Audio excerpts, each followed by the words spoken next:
আল্লাহ রাব্বুল আলামিন পৃথিবীর ভিতরে মানুষগুলোকে সবাইকে জানিয়ে দিল সবার মৃত্যু হবে, কিন্তু এই মৃত্যুর চোখকে ফাঁকি দিয়ে একজন পয়গম্বর মৃত্যুবরণ না করে আল্লাহর জান্নাতে ঢুকে গেছে।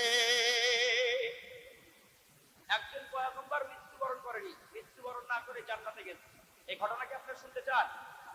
সম্মানিত ভাইয়েরা আমার, গভীর মনোযোগ দিতে হবে।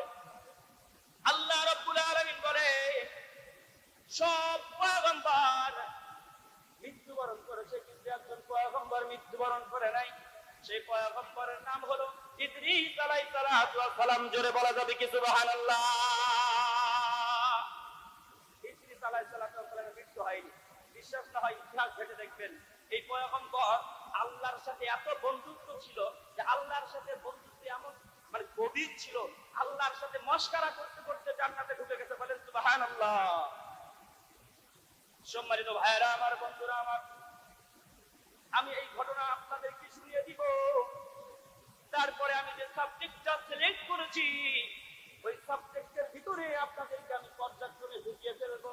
তাহলে আমি প্রথমে বলেছিলাম যারা পৃথিবীতে মানুষ হয়ে বা জীবজন্তু হয়ে দুনিয়ার ভিতরে এসেছে, যার জীবন আছে,